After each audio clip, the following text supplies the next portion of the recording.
Hello viewers, welcome to Frontline Conversations. Today I'm delighted to have a special guest with me. I'm going to be in conversation with a Bengaluru-based Ghatam player called Sumana Chandrashekar, who's just published her memoir on her tryst with the Ghatam. This is the book, if you can see it. It's a very honest, a very sincere, a very moving account of her journey, of her temporal journey with the Ghatam, and if I can say, also her spiritual journey along with the Ghatam. I like the title, The Song of the Clay Pot, because it's apt for this very mellifluent and rhythmic memoir on Sumana's journey with this percussion instrument that has been marginalized in the world of Carnatic music. The book covers several aspects. It looks at some of the mythological origin stories of the Ghatam. It looks at the role of her gurus. It is evocative. It'll remind us of our own childhoods and our callings.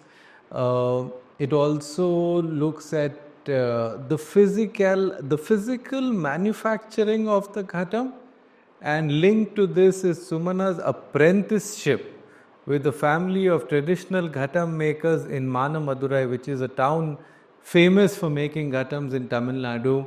And most importantly, it looks at the Ghatam in the documented history of Carnatic music, and certain parts of it also with great searing honesty describe or reveal what it means to be a woman Ghatam player.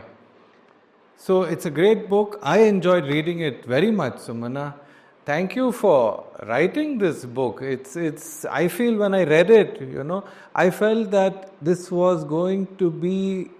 the first of what are going to be many, many books on the Ghatam that you will write. Thank you so much, Rikan. I'm delighted to hear that you liked reading the book, you enjoy reading the book. I did very much. I enjoyed reading it. It's been a lovely process, a very transformative process, I must say. The good thing is interviewing players, Ghatam players like you, musicians like you, or performers like you, is that rather than just have a conversation, it'll be interesting, it'll be fun for our viewers if you play something for us also. So do you want to start off by describing the Ghatam for us and playing something for us? I just wanted to read out for our viewers the simple but very powerful description of the Ghatam that you write. While most musical instruments are an amalgamation of various units such as strings, frets, resonators, bridge and skin, the Ghata, on the other hand, is a single homogeneous whole that is known simply by its parts, the belly, neck and mouth. Yes. Please, so over to you. Ghatam, as the viewers can see, this is just one whole. So like you have in guitars or sitar or the mridangam or any other instruments, several components coming together. But this, as you can see, is just one single piece. This is the belly, this is the neck and this is the mouth. That's all it has. There are no attachments, no extra additional fixtures, nothing. Which is what also makes this instrument very special. I don't know if there are other instruments that are like this in the world, but this certainly, and it ultimately is just the pot, it's the pot that humankind has been using forever, from time immemorial, and it has also been with us human beings as a musical instrument from the time I think human beings settled down and started making pottery. This was the easiest instrument that was available to them, and they would just, one can imagine our forefathers, just sitting around a fire, making some music, singing in the evenings. So this has been the oldest instrument, and is also very, very prevalent in musical cultures across the world. Also in India, definitely in India, where folk music especially has the pot in all forms, some of them covered, some of them uncovered, some of them played in different ways, some held in different positions and played. So yes, this is a very special instrument, and here's a little bit of the music.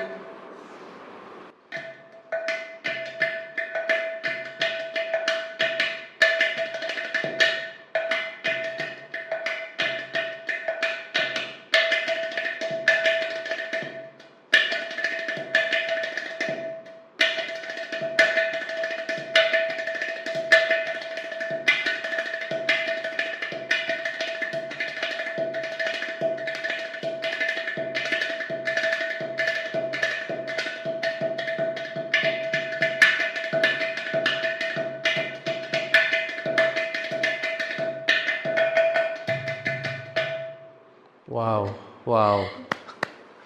There is certainly sort of, the rhythms almost drew me into some kind of meditative mode. And you write about this, when you practice, it's almost like a meditation for you. And there's a whole soundscape. One would think it's just such a simple instrument, but everywhere on the surface of the instrument, in different parts, there's a world of sounds that emanate from here. Can you show us how? Sure. To make us understand. And it also depends on what part of the hand or the wrist you are using on which part of the instrument. So it could be as strong as this. So you're using your palm in that. I'm using my palm. I could use my fingers. This is a different sound. And it also depends on how your fingers are trained, or the weight on each finger. This sound would be different from this sound. I obviously had less power on this one than this one, so that also makes a difference. This sound, this is a different sound. These are different sounds. This is a different sound. This is a different sound, and this. Wow. And one can, as you go down, this is another sound. So the more time one spends with the instrument, I think it just reveals many more sounds that it holds. And of course, there are artists today who also play inside the instrument. So yeah, it's an entire world. Thank you for that. So while reading your book, in one of your early chapters, you write rather beautifully about how the Ghatam called to you in a dream, right? Can you describe that for us? Because that's a very charming part of your book. Without exoticizing the idea of calling, I just like to, this is my reflection, that the society that we live in today is all about how brilliant one is, how smart you are, how intelligent. So it's all, a lot of it is cerebral, and the more thinking you can do, the more of intellectual work you can do. You're considered like to be a success in society, and there's so little that importance that as a society we give to what your heart is saying, and many of us who follow callings, who follow our heart, and who veered off into different directions, into uncharted territories, are sort of looked down upon by a lot of people around us, saying, this is not going to really fetch you mostly money, success, and all of that. But the reason talking about the calling is important is also to foreground and put back into the forefront the fact that it's important for us to follow our hearts. And that's the whole reason I spend a little time talking about this big. And this is not, it's not peculiar to musicians alone. Everybody has a calling.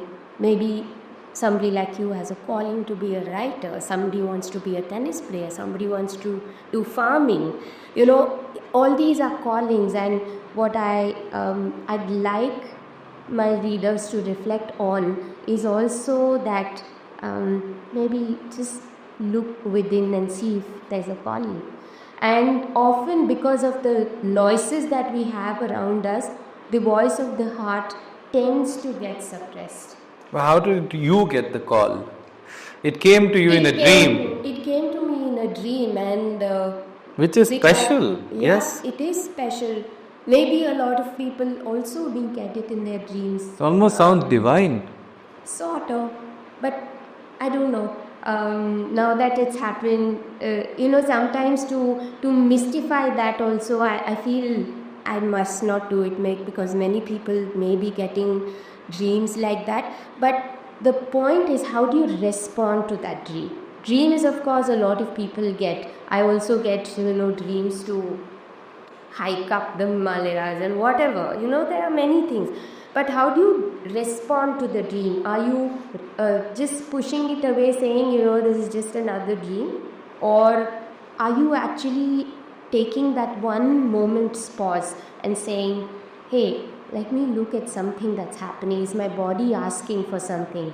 Is my path carved out for something else, and am I doing something that's not me? So these are the things that I hope a lot of people will be able to reflect on. So in my case, I did have dreams, and this was around 2008 sometime. I'd feel, when I'm lying down at night, I'd feel my fingers are moving on my belly.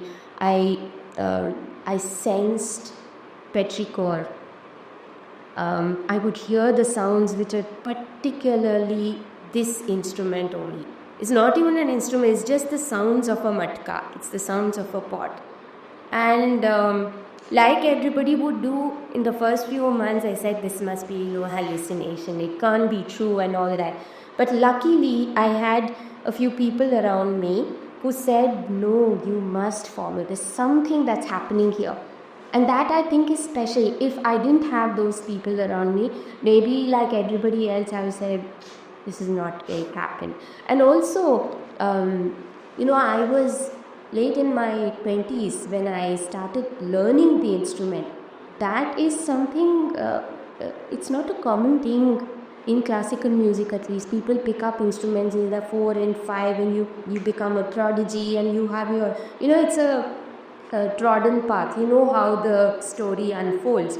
But to pick up an instrument so late in your life and to have that instrument completely take over you, I think that has been very special to me, and I'm very humbled to have had that journey. Thank you for sharing that experience with us. That is very rare for someone in their late 20s to pick up a new instrument in a classical field. And for this, your gurus were very important to you. You write quite poignantly about how your guru Sukanya Ramgopal sheds 2 tears while imparting the first lesson to you, right? And she says, when you ask her, profoundly affected by this, why are you crying? And she says, for 35 years I was waiting for a woman student, you're here now. What a moment. And so that sort of, so my next question will be on this, the role of your gurus. Your guru is Sukanya ma'am, as you call her. And Sukanya ma'am's guru is the legendary Vikku Vinayakram. And you've sort of been associated with him also in a way. You've benefited from his tutelage, from his grand patronage in a way, his shadow. So if you can talk about the role of your gurus and a little bit about why did Sukanya ma'am had to wait for 35 years for a female student? This is really the moment that changed my life in many ways. And I'm asking the same question. Even to this day, I'm asking the question, why did somebody as accomplished as her have to wait for these long years for a woman student? And there are many, of course, now that you look back into history, I've also had been in this field for some time.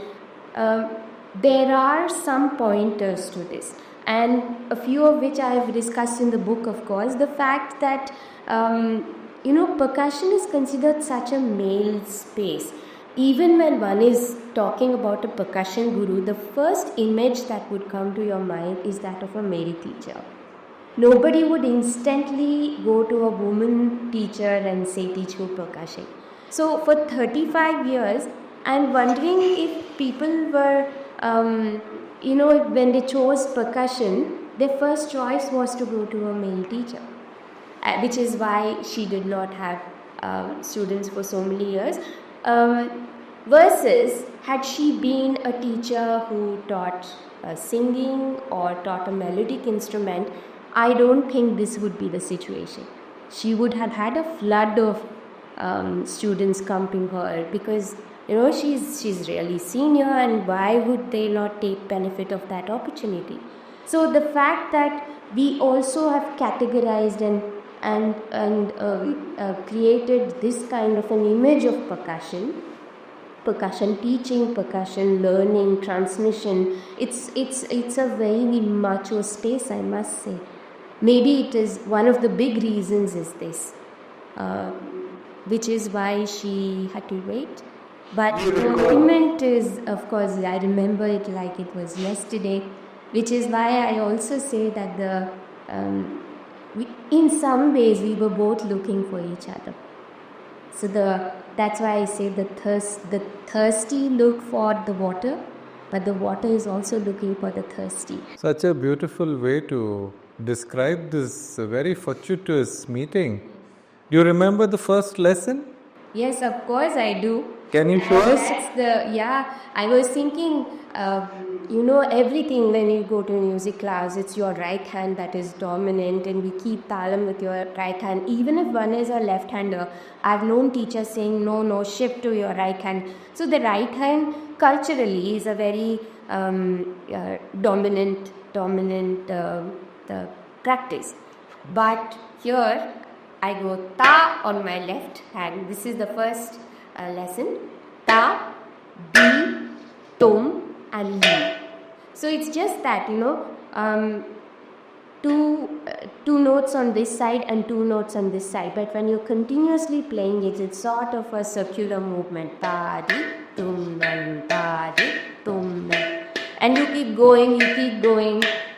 And it creates a certain circularity in that, which I love. What is also beautiful about the Ghatam is there is no real dominant hand or the serving hand in some sense. Both hands are sort of mirrors, and therefore it's like an ambidextrous thing. What you do with the right, you do with the left. What you do with the left, you do with the right. I love that balance also, which the instrument brings into my body. Even though my body might not be looking at, we always talk of the master limb when we're constantly using that. But in this instrument, you're sort of, the instrument is asking you to do something with your left hand which you've never done before, So that I really enjoy. And there are some spaces where the left becomes, like in my thome for instance, the left is dominant and the right has to work hard to match that sound. So I'm not very confident with this. I need a lot of practice. Versus my right finger, this sound is so powerful. This I have to work for. So they balance each other, they train each other, they support each other. I love this. I really love this. So you're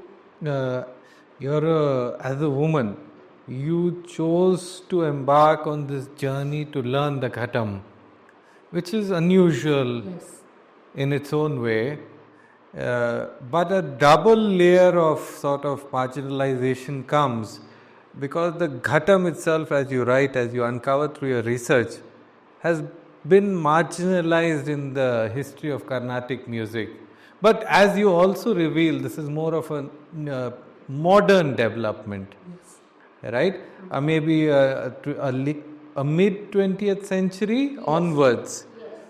So in a way, it's doubly, as a woman Ghatam player, you're doubly marginalized. As a percussionist, usually it is not felt that a woman will be a percussionist, but you've chosen to do that with an instrument that is marginalized. Why don't you talk a little bit about this, how the Ghatam came to be marginalized? In a kacheri, when you sit, so the Ghatam is right outside of the semicircle, as you're right. Yes. This is interesting. Like I've said, the pot is such a fabulously versatile instrument. You don't need anything else. It hardly needs any maintenance. There's no upkeep of the instrument that you have to regularly do. So it's really versatile, and it's all weather. So whether I'm sitting in an AC hall or I'm sitting in a really sultry place, hot and sultry, or whether it's sort of there's water that's spilled on it or goes through fire, nothing affects the instrument really. And that makes it really powerful and versatile.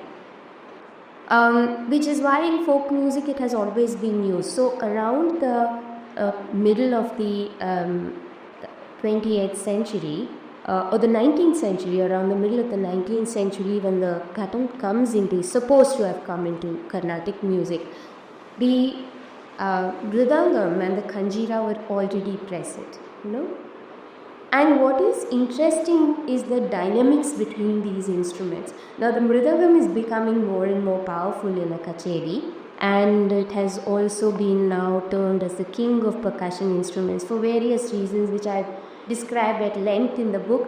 The construction of the idea of the Mridangam. I must add that the Mridangam itself is a beautiful instrument, the many tones, and of course C.V. Raman has he loved this instrument, it was one of his favorites. He did so much work on it, talking about the microtones, etc. So the Mridangam itself is quite a versatile, beautiful instrument. But I'm only talking about the way we construct the idea of what is more powerful and what is less powerful. And these to me are interesting socio-philosophical processes. And there are various factors around it that contribute to something like this. Now, long story short, the Mridangam is a double-sided drum which has skin on both sides and it's flat. So is the Kanjira. It is held with one hand, flat skin head drum. But the Ghatam, as you can see, is materially very different. Structurally, it's very different. It's round, it has no skin on it, it's playing hard earth. Now, to have the Mridangam pedagogy simulated or brought on to the Ghatam is a little bit, must have been a little bit of a stretch, I must say, because naturally your fingers are curving in a certain way when you place that to begin with, and then of course there are other challenges to it. So this is what I feel must have happened, which sort of the remnants of which continue to this day, is that there is obviously historically a tension between the Mridangam and the Ghatam. Not so much with the Kanjira, because the Kanjira is very similar, so that was co-opted into the Mridangam pedagogy. But this did pose some challenges to the way the Mridangam pedagogy was being transmitted. So people were using a lot of chenda techniques, for instance. So this roll, for example, this is a very, it's a technique that when the chenda players are playing with the sticks and going trrr, that kind of a thing is taken from there. Or for instance, these techniques or this technique, which this is very special to the Ghatam. You don't have a technique like this on any other instrument. So because of the nature of this instrument and because of the fact that it needed a different approach, it obviously created some kind of a the conflict between the instruments, which possibly led to the sidelining of the Ghatam and the creation of this two tired seating positions on stage. It's fascinating to me how these how these political social processes play out in the way a concert setting is done. So that has obviously led to some sort of a marginalization of the instrument. And when it comes to a woman playing it, of course, there's no need to exaggerate that. Already there is one level of marginalization with the Ghatam, and then for a woman to be sitting behind the Ghatam, this is something that everybody will understand. So there is a sort of a double marginalization, which my guru has gone through. There's any number of challenges she's faced in her life. And of course, I go through it too.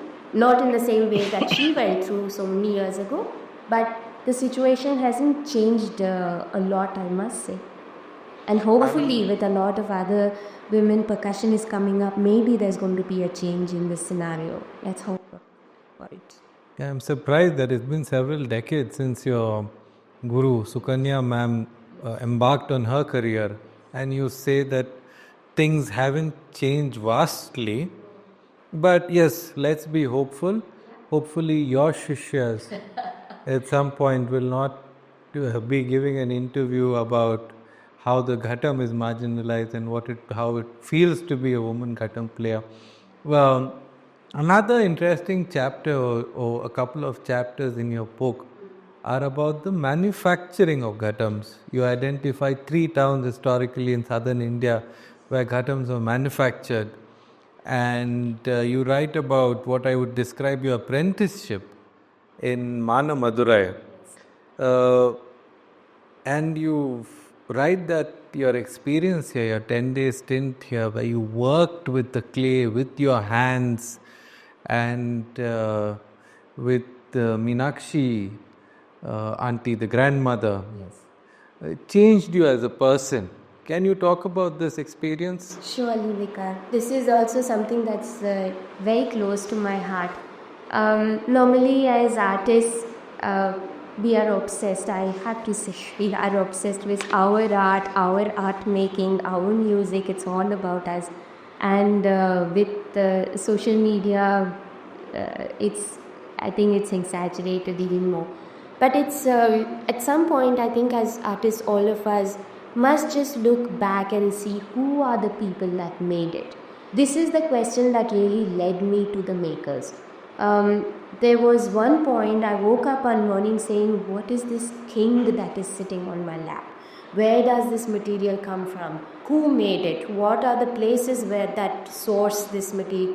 So all these very basic fundamental questions were what led me to Manamadurai, and I got this opportunity to spend 10 days, of course, but in these last 15-16 years I've had so many opportunities to spend enough time with them, and they are family to me. Meenakshi Amma was very, very special. I've talked at length about her in the book, and I can go on about her. She's so special to my journey. This interaction or this relationship that I built with the family over the years, I think it does something to me as a human being, as a musician, because every time. So the skill of manufacturing remains only with this one family now in Manamadurai? Currently it does, which is again a conundrum I talk about. Other makers or any traditional artisans, are they actually willing to democratize it and open out the making practices to people who are not within the family? Is there any merit to that, or is there merit to keeping it within the family? These are other larger questions which would apply to a lot of traditional artisanal crafts communities as well. Currently the making is something that is taught only within the family, and I have been fortunate to be able to get into the family and also partake of this transmission that is happening, which is very special, and it's been a great privilege for me. But it makes a big difference, Vika, to know what has gone, the labor that has gone into the making of the instrument, and then for me to be sitting on stage or even in my practice sessions, just to know what is there, the people that are there in it, the material that is there in it, the places that have contributed, that makes a big difference. It makes it so invaluable. Otherwise, it's just an object.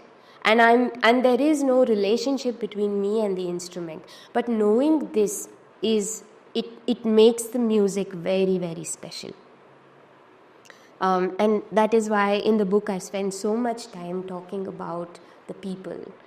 And you accompanied Meenakshi Amma when she won the Sangeet Natak Academy Award. Yes. That must have been a special moment. Very special, to watch her walk the red carpet and to receive that award was truly something. And because, she had also many years ago told me that, we women are never acknowledged for what we do. And for me, it came a full circle back. And here she was receiving this big award. It meant a lot to me personally. And of course, it was so lovely being with her. Sukanya ma'am was with me. Ramesh was there. So all of us to be with her as she received the award was truly, truly special.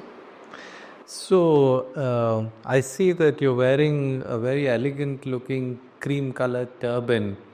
But this also is not a mere aesthetic choice.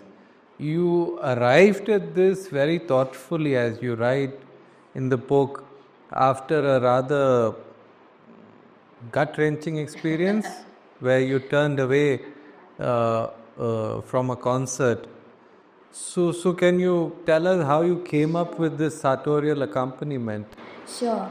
So, Vika, I now that I look back, I think within India, we have any number of headgears, beautiful, all of them, and across different regions, it's lovely. But I think as Indians, we are also very sensitive about headgears. One is that most headgears are made for men. There are very few that women wear. Almost, I can't think of any immediately. But of course, the covering of the head by women is also something that's very sensitive. There are regional differences in the way this is seen and read and meaning is made of them. For instance, women covering their heads in the north of India is a common practice. In the south of India, it's not. It's quite inauspicious to cover your head. And every time I've gone into different kinds of religious spaces, I'm either asked to cover my head or I'm asked to take off my headgear. So I find the headgear is such a sensitive thing in the Indian cultural sphere. So when I started off, I've always worn a headgear since I was a child. I've always covered my head, and this would create, especially when I'm performing on stage, this would create some sort of a discomfort for people who were watching me, and obviously they didn't like that I was covering my head. And there have been several unpleasant experiences, and there have been several people advising me on what I should do, what I should not do, all of that. But currently, I think it's a fascinating space for all of us to just look. We of course take a lot of time to decide how we want to dress our bodies, face down. But the headgear is something that one needs to look at, I think. Anyway, so I did come up with this particular kind of turban that I'm wearing now after a lot of experiences, after a lot of thought. And now I feel this is my skin. I feel absolutely comfortable in it. I feel actually proud. One of the things that I've heard from people after they've seen me wearing this is, I don't know what it is like in the north, but in the south of India, this would be a typical sort of turban that's worn by storytellers. right? And there's also been a very famous woman storyteller, like a harikatha performer, who used this kind of a headgear.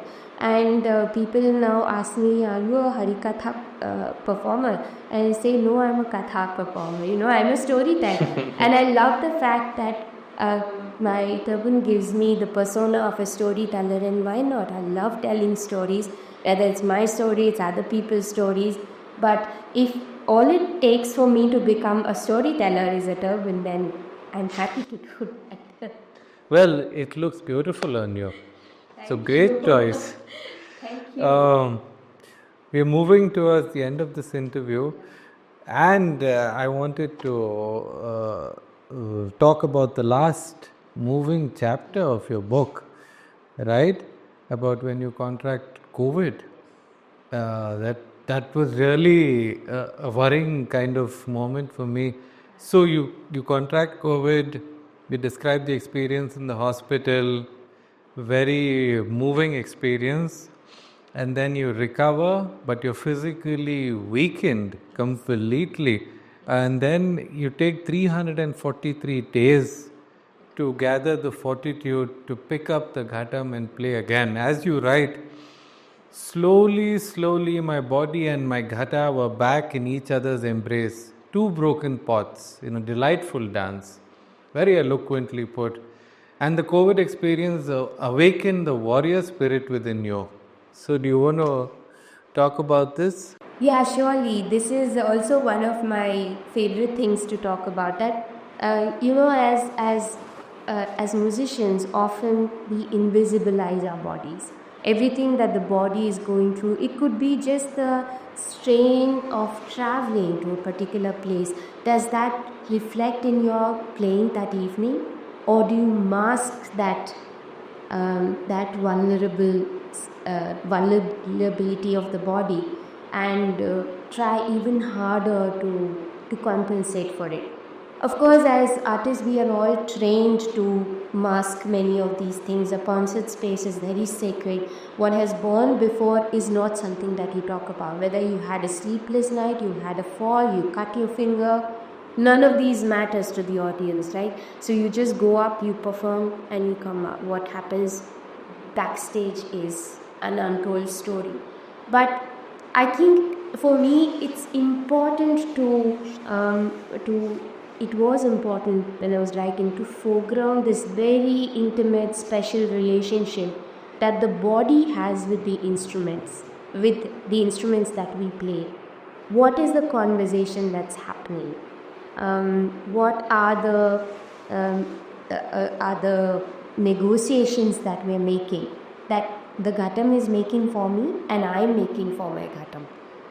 These were important. And so when COVID hit me, that was the first time I sort of realized that, everything that I'd taken for granted, the body, the hands, the strength, the movement of the fingers, everything in one shot is completely destroyed.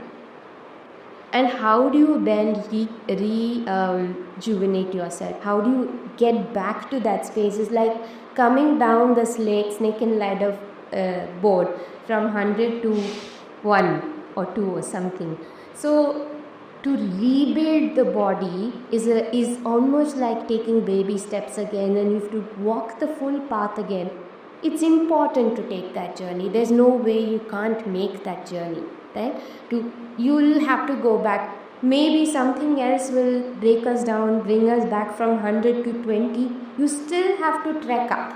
So this is something that could happen with a lot of us musicians, this going up and down, which is important, I think, that we talk about it. So if you look even in the book, many things that are about the body, even including the way the body is shaped, the inscriptions it leaves on my hands and fingers, all that I've tried to foreground, because these are not usually spoken about. You push them under the carpet saying, this is the ugly stuff. But COVID brought me to that awareness. And COVID also enabled me to own my body in whatever transformed state it is currently. It's gone through that experience, and of course, when you've gone through a bodily experience, you cannot not be transformed. This body is not the same body that existed before COVID. So how do I own this body and still have a renewed communication with my instrument? So these were important questions for me, which is why I spoke about it. I was in two minds. I didn't know whether this was an important thing to talk about. But finally, when I decided to write about it, I said this is indeed something that everybody would be able to connect to in our own spaces. Our bodies go through so much, and how can we bring those experiences rather than masking them, invisibilizing them? Can we bring the frailties of that into what we are doing? I may not be today able to play the kind of with the robustness that I was playing 4 years ago, but it's okay for me. I own this body and I celebrate this body. So that was forbid for me, and it brought me to a very delicate body realization, which I am truly thankful for. Thank you, Sumana. I'm sure I enjoyed this conversation, and I'm sure viewers who will watch it will love this very candid sort of conversation that you've had built around your book. Do you want to leave us with some beautiful music that you're going to play for us for a couple of minutes, and then we can finish the interview? Sure. Thank you, Vikara. I've enjoyed having this conversation with you as well. So here's some. Can you describe it for us, what you're going to play?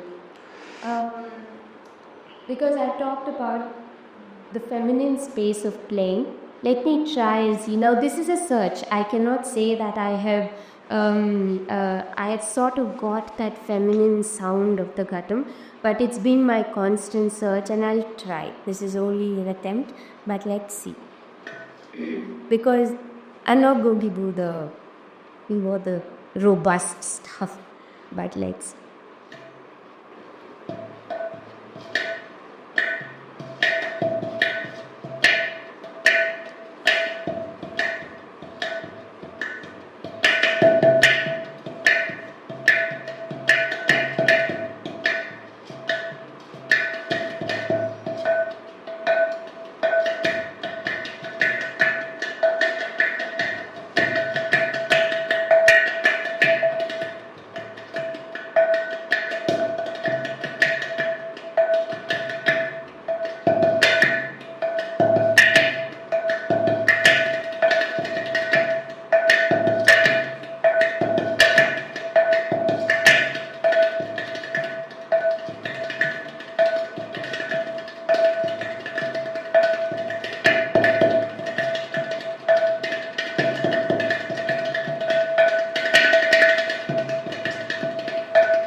Thank you, Sumana, for that wonderful, wonderful segment. It was truly melodious and very, very beautiful. Thank you. Thank you on behalf of Frontline. Thank you. Thank you so much, Vikar. And thank you.